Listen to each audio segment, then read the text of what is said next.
Hello, and welcome to this webinar on ArtsEdSearch, co-hosted by the National Endowment for the Arts and the U.S. Department of Education.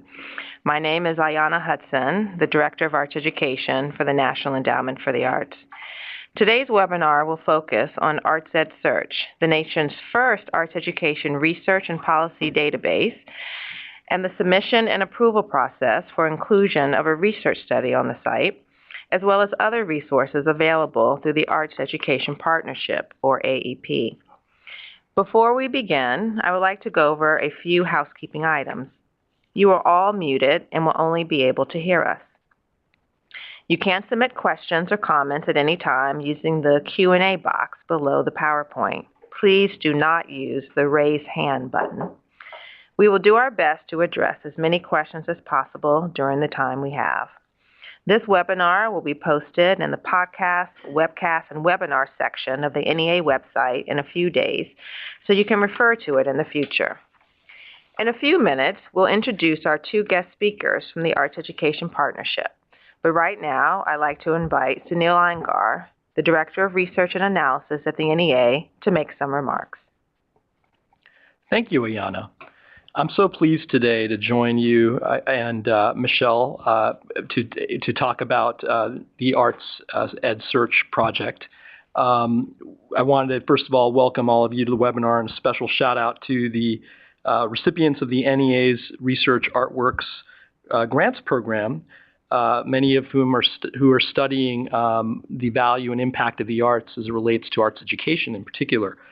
We're a relatively small federal agency compared with many others I could name, with commensurately sized staff.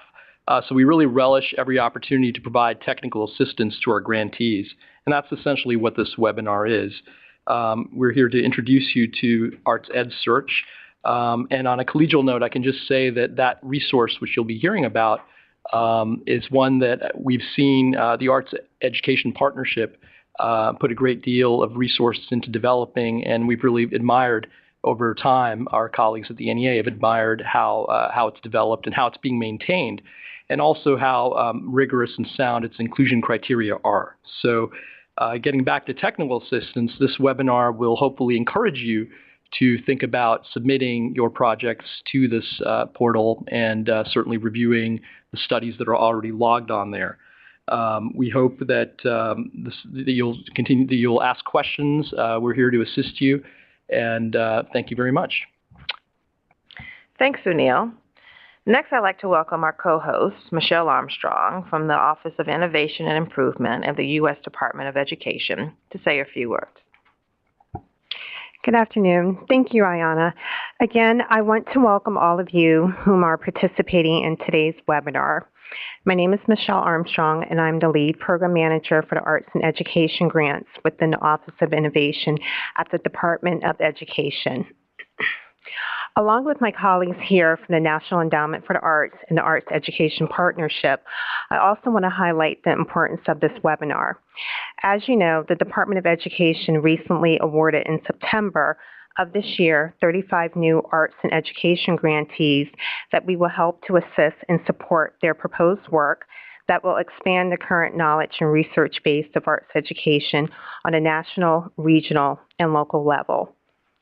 As a part of these technical assistance efforts, we support the work that the Arts and Education Partnership has provided and will continue to provide to help support our portfolio of grantees with highlighting and showcasing their successful outcomes and accomplishments through evidence-based research and data findings.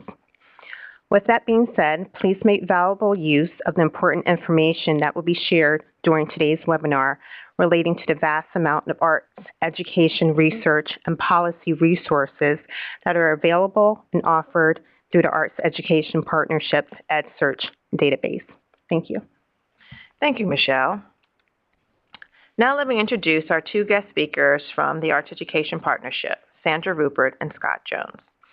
Sandra is the director of the Arts Education Partnership, which is part of the Council of Chief State School Officers, a Washington, D.C.-based nonprofit membership organization representing the top leaders of state education agencies. Sandra leads AEP's national network of 100-plus organizations dedicated to ensuring every young person in America receives a complete and competitive education that includes the arts. She is responsible for the design and development of AEP's ArtsEdSearch.org. Scott Jones is the Senior Associate for Research and Policy at AEP. Previously, Scott worked with the Strategic National Arts Alumni Project, or SNAP, where he served as the project coordinator, managing the development of one of the largest data sets on arts education outcomes. Welcome to both of you. Thank you, Ayanna, and hello, everyone. This is Sandra Rupert. My colleague, Scott Jones, and I are delighted to be part of this webinar this afternoon and to have the opportunity to share with you information about ArtsEdSearch and other AEP resources. We are very grateful to the National Endowment for the Arts and the U.S. Department of Education for hosting the webinar and for their continued support of AEP. ArtsEdSearch and other AEP resources and tools are designed with users like you in mind. With all of our content, the top priority is to ensure that it is useful, accessible, and of high quality. Our online research and policy clearinghouse, ArtsEdSearch, in particular, can be helpful in multiple ways: for making an accurate case for the educational benefits of learning in and through the arts, for identifying arts education research priorities where we have gaps in our current knowledge base, and for informing your own evaluation strategies in ways that will qualify it for ultimately inclusion in ArtsEdSearch itself. As part of today's webinar, I will provide an overview and background on AEP and AEP resources, and Scott will take a deeper dive into ArtsEdSearch itself. So let's get started. A little bit about the Arts Education Partnership for those that aren't familiar with AEP. We were established in 1995 through a unique interagency agreement between the U.S. Department of Education and the National Endowment for the Arts. The partnership at its establishment was managed in coordination with the Council of Chief State School Officers and the National Assembly of State Arts Agencies. Our staff of 4 are all employees of the Council of Chief State School Officers, and we are housed with the chiefs. The partnership itself, as Ayanna mentioned, is a national network of over 100 education, arts, cultural, business, and philanthropic partner organizations, all of whom have, as part of their own mission, a dedication to advancing the arts in education through research, policy, and practice. And as a partnership, we aspire to ensure that every student in America every day can succeed in school, work, and life as a result of a high-quality education in and through the arts. This is a screenshot of the AEP website at aep-arts.org, and it illustrates the type of content that you might find there. This is our page on Common Core in the arts, which happens to be our most visited pages currently. Here you will find articles, videos, and presentations on various aspects of the development and implementation of the Common Core state standards, as well as the implications of the standards for arts education. We know our partner organizations and others working at the intersection of arts and education don't always have time to sort through and decipher all of the information that is out there regarding the top education issues of the day. So we do it for you. On the topic of Common Core in the arts, for example, you will find on these pages links to the actual standards for math and English language arts, in addition to information about the implementation and assessment of the Common Core state standards, instructional resources for teaching Common Core content in and through the arts, and information about the new National Core Arts Standards. These pages are just one example of the useful digital content you will find on the AEP website. In addition to our digital resources, AEP also offers print publications that can be downloaded for free or ordered at low cost for multiple copies. These are examples of 2 of our signature publications. What school leaders can do to increase arts education was developed in partnership with the President's Committee on the Arts and the Humanities, and it offers 15 low-cost strategies that school leaders can use to establish a school-wide commitment to arts learning, create an arts-rich learning environment, and rethink the use of time and resources. Preparing Students for the Next America, The Benefits of an Arts Education, is our most popular and widely used publication. It has been shared thousands of times by organizations all over the country. And this bulletin draws on the research in ArtsEdSearch and offers a snapshot of how the arts prepare students for success in school, work, and life. These bulletins, like all AEP resources, are concise, written in everyday language, and are particularly helpful in communicating with non-arts audiences, such as parents, policymakers, and the general public. AEP is also a leader in identifying and analyzing state education policies that support learning in and through the arts. Through ArtScan, AEP tracks state policy for arts education for every state in the country, as well as Washington, D.C. It is drawn from primary sources and includes the actual language that's found in state statute or administrative code that pertains to arts education from pre-K to grade 12. In other words, these are policies that have the weight of law. There are several ways that users can interact with the data in ArtScan. You can capture a snapshot of policies in your state in 14 different policy areas. You can create a custom side-by-side state comparison report, and you can compare the policies in all 50 states within specific policy areas. This chart is one example that shows the number of states with policies in place in selected areas. Many people are often surprised by the range and extent of state policies for arts education. And as you can see, every state but one has adopted standards for what all students should know and be able to do in one or more art forms. And the vast majority of states have in statute or code instructional requirements at elementary, middle, and high school. And over half of the states identify the arts in statute or code as a core academic subject, as well as include the arts as a requirement for high school graduation. ArtScan can serve as a starting point for examining equitable access to arts education at the local level and for identifying the barriers to implementation to state policies. What I have provided thus far is a quick overview of AEP resources and tools. On our website, you'll find additional information about our convenings, like our annual national forum and our state policy symposium, and other helpful information, like how to subscribe to our twice-monthly newsletter, the ArtsEd Digest. Now I want to turn your attention to the focus of today's webinar, ArtsEdSearch.org, which you can also directly access from the AEP website. ArtsEdSearch is your one-stop shop for arts education research and advocacy. It is an interactive and dynamic online clearinghouse of research and policy information. AEP has a long history in the dissemination of high-quality research studies for arts education, as well as the development of research agenda for the field.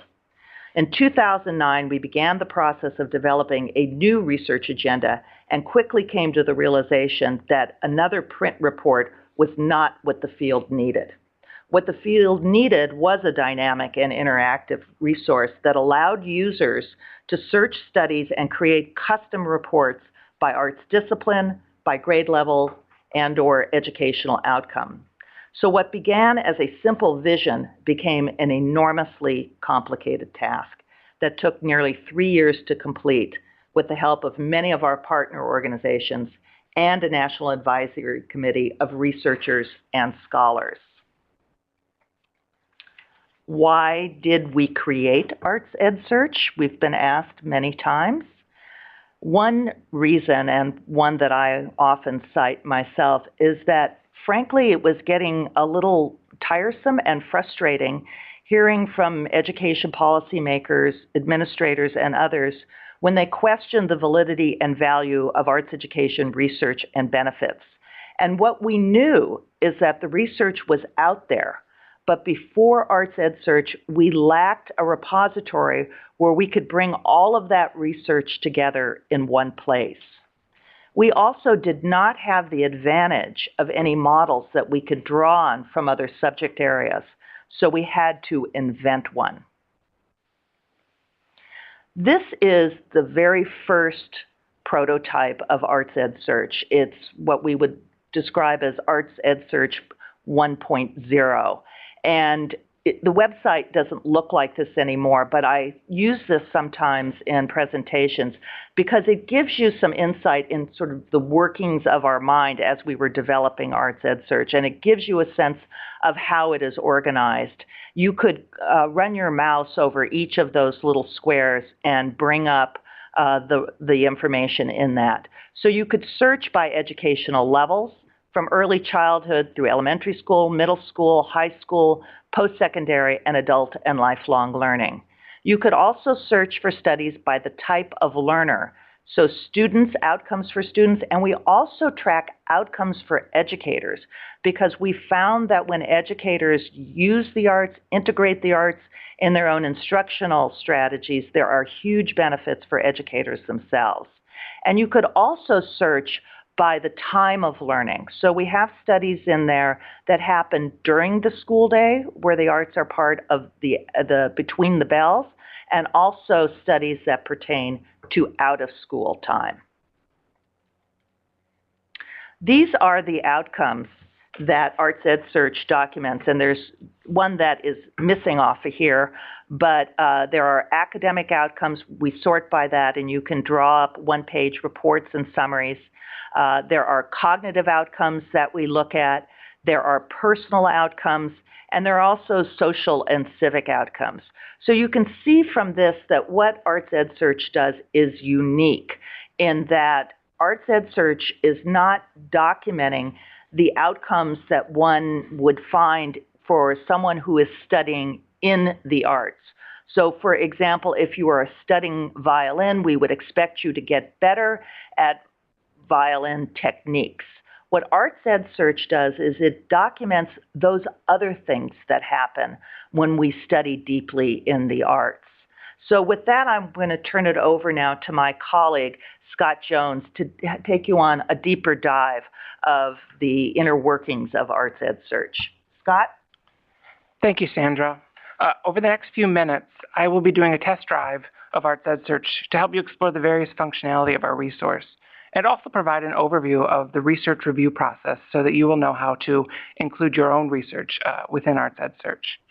As Sandra noted previously, the research available in ArtsEdSearch is broken out into two separate dichotomies, the type of learner and the time of learning.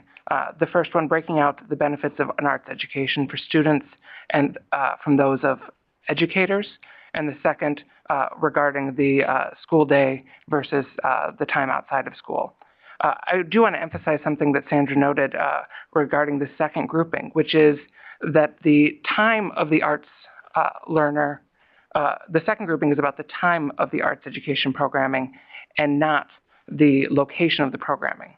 For instance, a series of field trips to a museum that occur as a part of the school day would still be listed under school day, while a school's extracurricular evening theater program would be under out of school, despite occurring within the school building.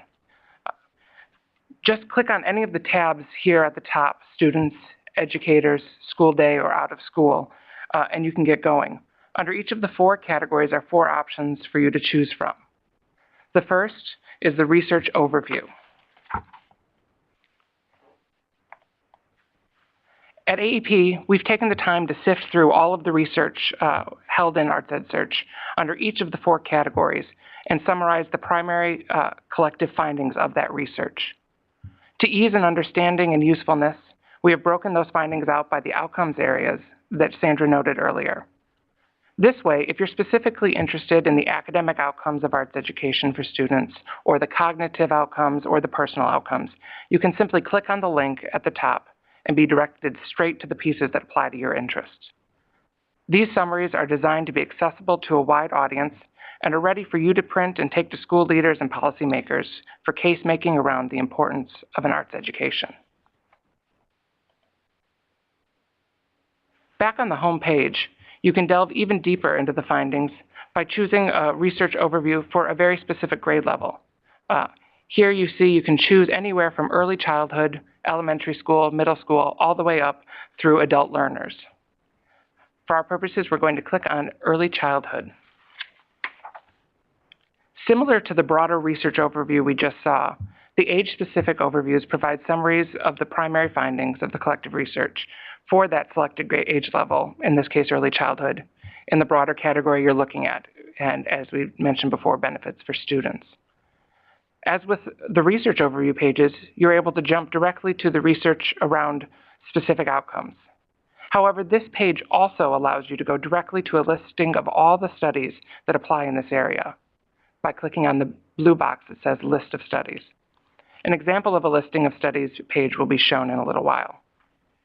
In addition, when reviewing the overviews, you will notice that the citations included in the paragraphs are live links. These links will take you directly to the study that is cited, so you can learn what that study is specifically about. Back on the home page once again, the third option takes you to the summary of the policy implications of the particular research.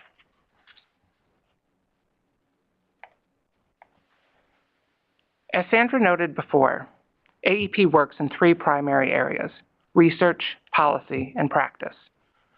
The policy implications pages on ArtsEdSearch allow us to find the intersections of the first two, research and policy, by identifying the implications of the research found in ArtsEdSearch on some of the most pressing education issues of today. Much like we did with the research overviews before, we have broken the implications down into the focus policy areas, which you can access through the index at the top of the page.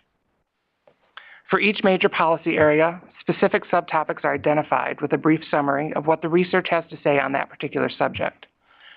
That summary is followed by a bolded statement regarding what the potential ways those findings can be considered when making policy decisions. And finally, for those who want to delve even more deeply into the research than you already have, you can do so by clicking the Find Studies button on the far right.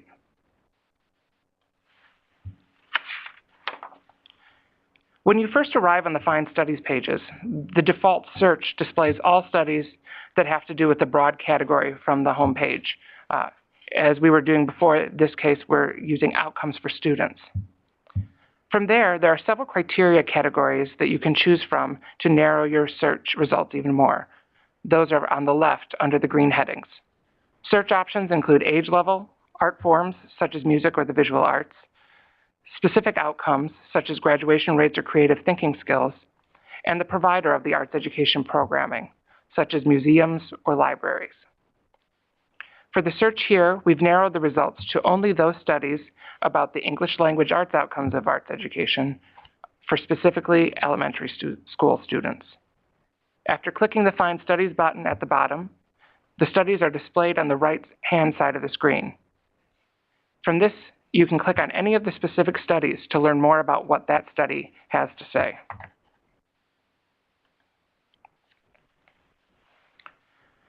On each study page, you'll find the study abstract, key findings, significance of the findings, the methods used by the researchers, identified limitations of the studies, and some potential next steps for the research. Summaries are limited to 800 words, so no study summary becomes overwhelming to users. As researchers, we often tend to use a good deal of jargon, and we at AEP work very hard to remove as much jargon from our materials as possible. However, there are times in ArtsEdSearch where it is not possible to remove all of the terminology that has the potential to confuse users. In these cases, we have developed a glossary of terms which, when those words appear on our site, will be highlighted and provide a definition when the mouse rolls over them. As you see here, in this case, the term control group is highlighted, and when the mouse would go over it, it would be defined by a pop-up box. For users who might want to come back to a study at another time or who are building a literature review, we developed a bookmarking function. Just sign into ArtsEdSearch via your LinkedIn account, and you can select this button on the left and bookmark this study for review later. As you can see, I've already bookmarked this study for my future review.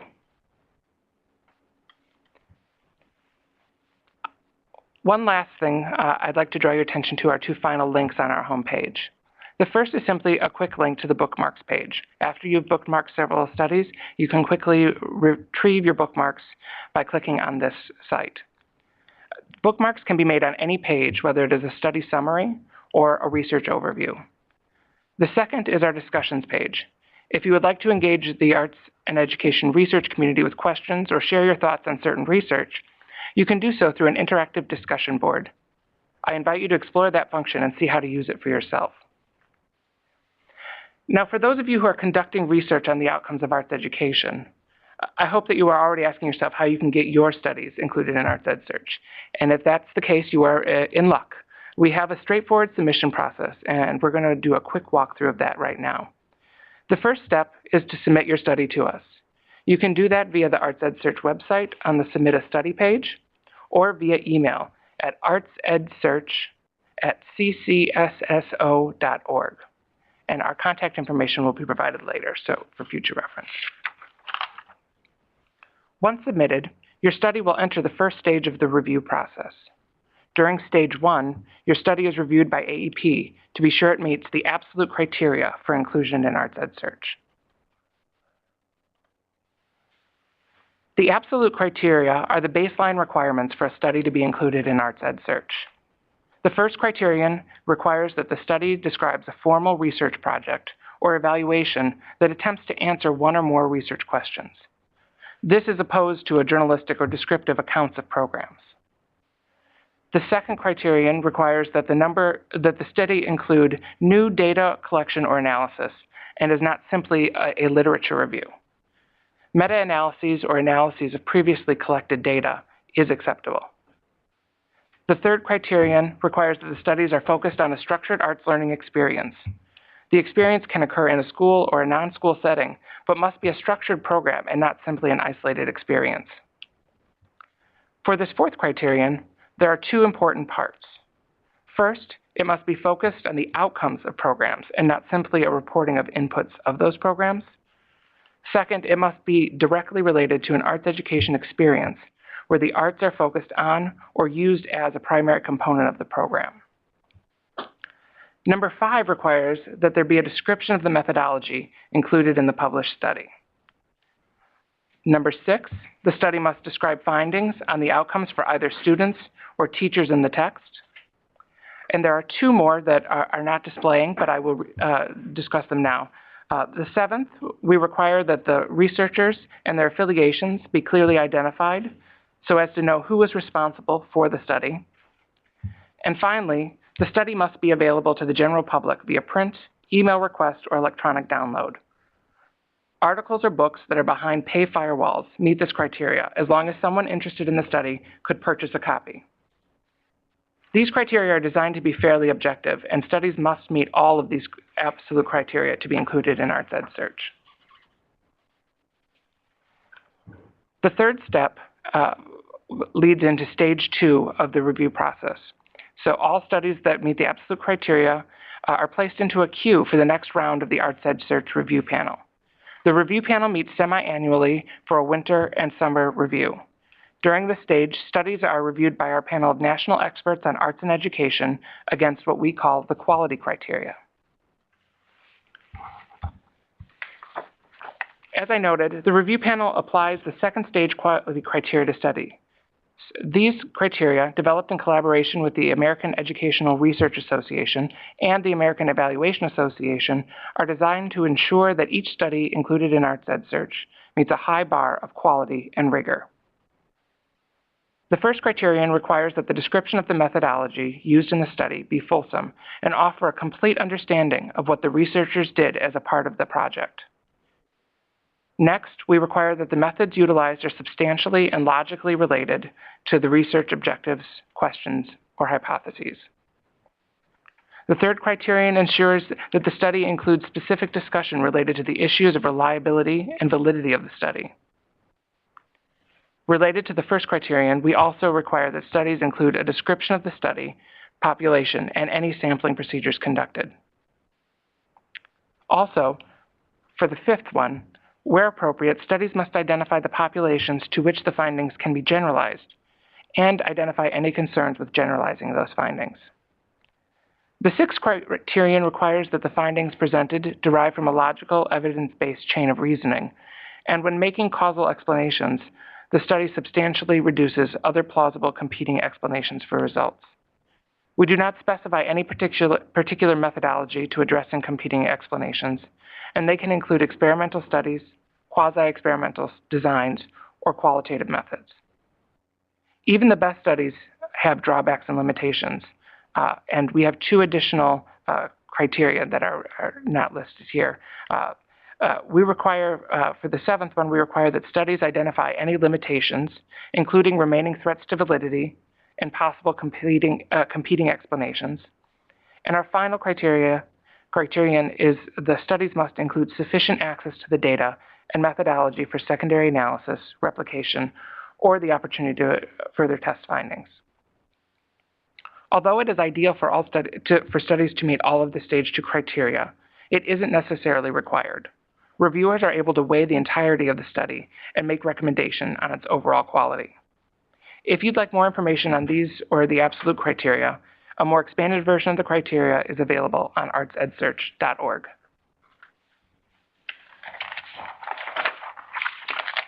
Now that your study has been recommended by the review panel for inclusion, AEP will reach out to the study authors, asking you to submit summaries of your study using a template that includes all of the fields found on the ArtsEdSearch site. Our reviewers will often provide feedback for authors to consider when drafting their summaries, such as points to emphasize or limitations to address. Once summaries are returned to us, AEP edits the summaries to ensure consistency of voice and accuracy of discussion, and then we upload them to the site. And voila, your study is now part of ArtsEdSearch.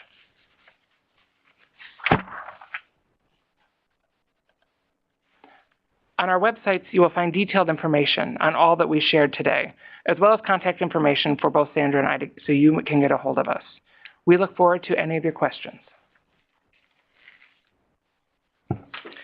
This is Melissa Menzer from the Office of Research and Analysis at the National Endowment for the Arts. In the time we have left, we'd like to address as many questions from for our guest speakers as we can. As a reminder, you're all muted and will only be able to hear us. You can submit questions or comments at any time using the question and answer box below the PowerPoint. Please do not use the raise hand button. And so for our first question.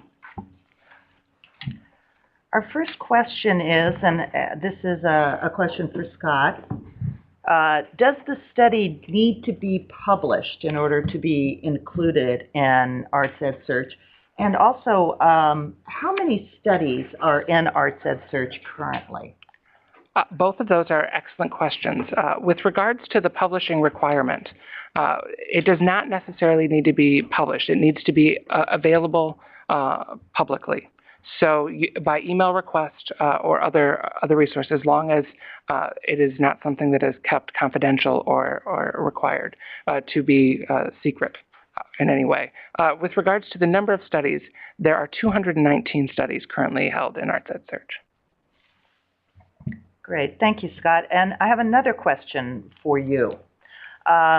This person is asking, can he or she suggest papers to include even if this person is not the author? Yes, you may absolutely suggest studies. We, beyond the submission process, also do quarterly searches for studies that are not submitted, and those studies we will reach out to authors if they are recommended for inclusion to write the summaries. So please do send any suggestions you might have. We have another question here. Someone is asking, will the slides be available after the webinar? And yes, they will be available with the archived webinar material on the NEA website. I have another question, which is, can AEP do outreach to ethnomusicologists or folklorists For more studies on folk and traditional arts education, we would welcome any opportunity to reach out to new communities, and suggestions on how to do that would be welcome. So please feel free to contact us. We have another question, which is, what is required to access ArtsEdSearch? And that is an internet connection and nothing else. You can just go to www.artsedsearch.org and explore away. We welcome you to join.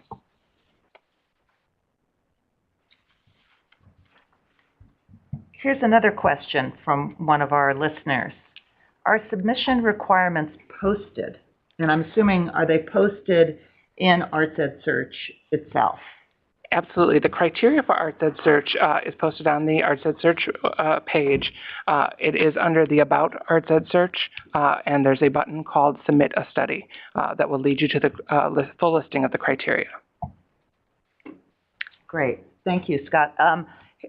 Here's another question for you. We've talked about for people to be able to submit studies, and that also the Arts Education Partnership looks for studies. Do you want to talk a little bit about how the initial compilation of studies wound up in ArtsEdSearch in terms of the formation of ArtsEdSearch in the beginning? I would absolutely love to do that, and welcome any input you might want to have in fleshing that discussion out. The initial search for studies for ArtsEdSearch was conducted with contracts with university researchers and their graduate students, searching a set of journals and other web resources to find potential studies for inclusion in ArtsEdSearch. That process occurred over the 2009 through 2012 period, and then was refurbished into a fellows program in the fall of 2012.